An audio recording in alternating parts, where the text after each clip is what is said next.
A partir de agora, você acompanha o Estação Rio Doce, um programa da Associação Estadual de Defesa Ambiental e Social, AEDAS, a assessoria técnica independente das pessoas atingidas pelo rompimento da barragem de Fundão nos territórios do Vale do Aço e leste de Minas. Olá, ouvintes do Estação Rio Doce. Aqui quem fala é o Luciano. Seja bem-vinda e bem-vindo ao nosso programa. No programa de hoje, vamos conversar com Mirlene Pereira, coordenadora da equipe de situações de vulnerabilidade do Programa Médio Rio Doce da AEDAS, sobre o papel do CadÚnico no novo acordo de reparação. Também vamos fazer um balanço dos 6 primeiros meses do novo acordo de reparação. Vamos conversar com o Tiago Alves, da Coordenação Nacional do Movimento dos Atingidos por Barragens, o MAB. Fica com a gente, porque o Estação Rio Doce acaba de começar.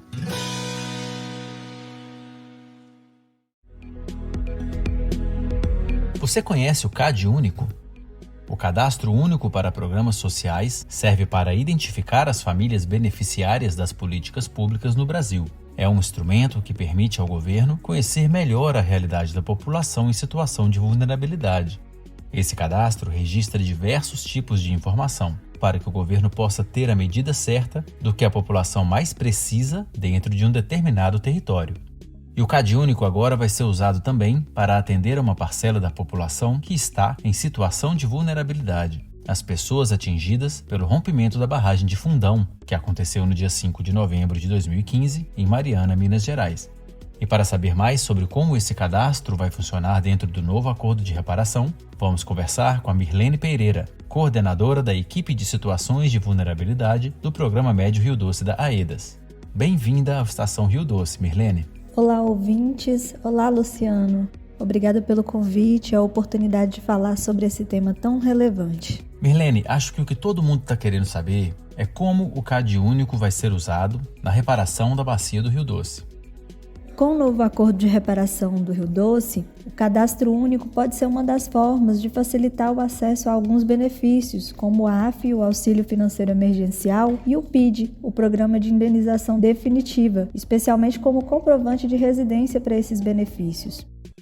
Além disso, o CadÚnico facilita a identificação e a triagem das famílias atingidas mais vulneráveis, fornecendo alguns dados detalhados sobre a situação de cada uma dessas famílias, como endereço, composição familiar, renda e vínculo empregatício, como você falou. Isso é muito importante porque o CadÚnico integra programas estaduais, municipais e federais e pode também ser usado pelos projetos de reparação dos estados e municípios na bacia.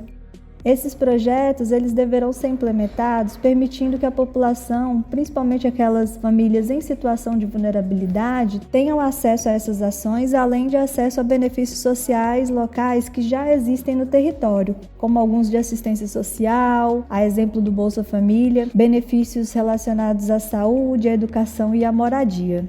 Isso é fundamental para garantir que os vários projetos temáticos e comunitários que vão contemplar os anexos do acordo, além das ações de reparação e os recursos advindos dele, sejam distribuídos e acessados de forma adequada e coordenada por toda a população, principalmente quem mais precisa, contribuindo para a priorização de alguns grupos prioritários, como pessoas com deficiência, pessoas idosas, famílias com crianças, comunidades tradicionais e famílias chefiadas por mulheres. Além daquelas famílias em vulnerabilidade social que têm nessa oportunidade alternativas para superar essa condição. E como a pessoa atingida vai conseguir tirar ou atualizar seu CadÚnico? Para se inscrever no Cadastro Único é preciso ir pessoalmente num posto de atendimento. Os locais de atendimento podem variar de cidade para cidade. Caso você não saiba onde realizar o cadastro na sua cidade, procure a Secretaria Municipal de Assistência Social ou o Centro de Referência de Assistência Social, CRAS, ou mesmo o setor responsável pelo Bolsa Família mais próximo. Também é possível acessar o serviço pelo aplicativo. O responsável ou a responsável pela família precisa levar um documento com foto, como por exemplo sua carteira de identidade, e além disso precisa levar também o seu CPF ou seu título de eleitor. É importante levar os CPFs e os comprovantes de renda de todas as pessoas da família que moram no mesmo local. Em caso de não possuir o comprovante de residência, você pode utilizar a declaração do posto de renda ou, caso tenha filhos em idade escolar, pode usar também a declaração da escola onde essas crianças estudam como comprovação de residência. Mirlene, como seria o processo de fazer um CAD único no caso de povos indígenas, quilombolas e comunidades tradicionais? No caso de povos e comunidades tradicionais, é importante informar ao entrevistador o pertencimento à comunidade, seja ela quilombola, indígena, ribeirinha, povos de terreiro, geraizeiros ou outros, para que ele possa preencher a ficha específica do CAD único referente à tradicionalidade. É importante frisar que essa é uma autodeclaração verbal, sem necessidade da comprovação documental. Então, basta que você comunique ao entrevistador para que ele faça essa inserção. E para finalizar, tem algum cuidado que a pessoa portadora do CAD único precisa ter para o seu cadastro continuar efetivo? É fundamental que o CAD único seja mantido sempre atualizado para garantir o acesso contínuo aos benefícios e programas sociais. A atualização obrigatória deve ser feita sempre que houver mudanças significativas na composição da família ou nas condições socioeconômicas, como alteração de endereço, mudança na renda, escolaridade das crianças, entre outros fatores. Além disso, a atualização deve ocorrer no máximo a cada 2 anos. Isso é importante para que o governo possa garantir que as famílias continuem atendendo aos requisitos para os programas e benefícios, evitando erros de cadastro e garantindo que os recursos sejam direcionados corretamente. A atualização pode ser feita sempre que houver alteração de endereço para garantir que o benefício seja enviado para o local correto, quando houver mudança de renda para ajustar o acesso a benefícios conforme a nova condição econômica da família, se tiver alteração na escolaridade das crianças para programas relacionados à educação, como o pé de meia, e benefícios de assistência social direcionados à educação infantil, ou alterações nas características da família, como nascimento de filhos ou inclusão de novos membros.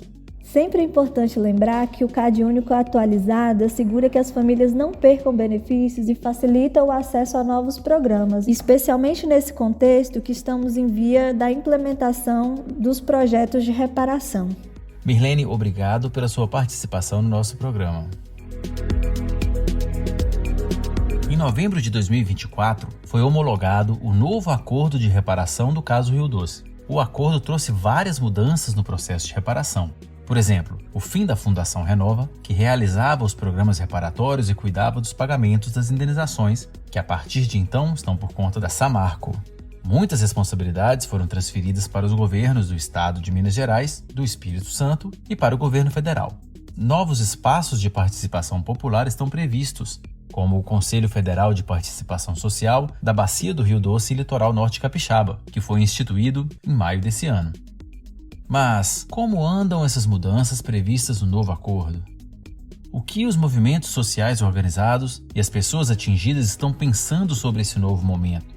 É para conversar sobre isso que a gente chamou o Tiago Alves, da Coordenação Nacional do Movimento dos Atingidos por Barragens, o MAB. Tiago, seja bem-vindo ao Estação Rio Doce. Obrigado, Luciano. Saúdo a todos os ouvintes da rádio Estação Rio Doce. Tiago, como você tem analisado esse novo processo reparatório? Qual a sua avaliação desses primeiros 6 meses desde a assinatura da repactuação que gerou esse novo acordo? Luciano, 2 destaques para esses 6 meses da assinatura da repactuação. Primeiro, como o MAB já havia denunciado desde o início, os sistemas de indenização que vão pagar R$35 mil e R$95 mil são instrumentos de violação de direitos, a começar por este valor muito baixo, passando por uma confusão na divulgação, nas informações que estão nas plataformas, a dificuldade dos atingidos, mesmo os documentados, a acessarem a indenização de R$95 mil, enfim. Muita confusão proposital feita pelas empresas para atrapalhar o direito do atingido, pagar pouco e fazer um movimento em massa de muita gente assinar uma quitação final. Tudo isso nós sabemos para economizar o dinheiro das empresas e enfraquecer a ação na Inglaterra.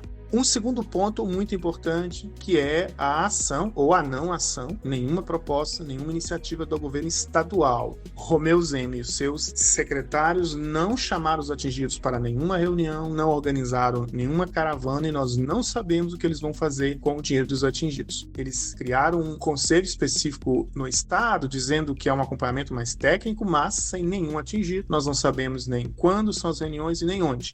Então essa é uma denúncia, um grande limite do acordo para os atingidos dessa região.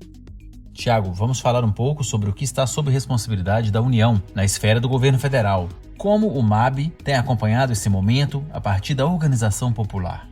Da parte do governo federal, há maior abertura, sem dúvida alguma, há uma organização do governo, a partir da Secretaria-Geral da Presidência da República, de organizar os diálogos com os atingidos e com os movimentos sociais. O governo tem divulgado melhor o que vai fazer quando o presidente Lula, inclusive, esteve em Mariana no último dia 12 de junho, falando sobre essas ações e sobre esses prazos, e o MAB segue reapresentando as pautas, reafirmando que o governo deve ser mais rápido, tanto na implementação dos fundos, dos projetos comunitários e das ações de âmbito coletivo, e também na implementação das políticas públicas garantidas no acordo, principalmente saúde e assistência social.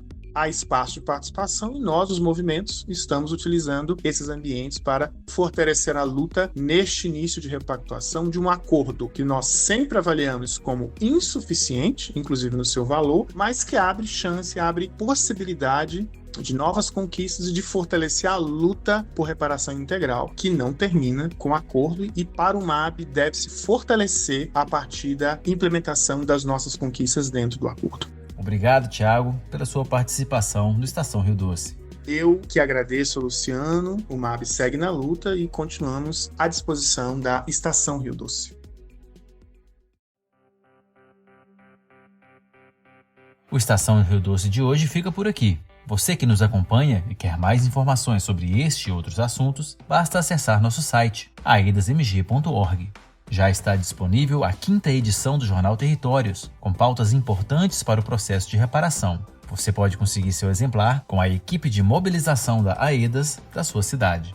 O Estação Rio Doce é realizado pela equipe de comunicação do Programa Médio Rio Doce da AEDAS, assessoria técnica independente dos atingidos pelo rompimento da barragem de Fundão, nos territórios do Vale do Aço e leste de Minas. Obrigado por nos ouvir. Continue ligado na nossa programação e até a próxima. Direção: Glenda Uchoa. Roteiro, edição e locução: Luciano Alvim. Povo em Luta. Rio de Esperança.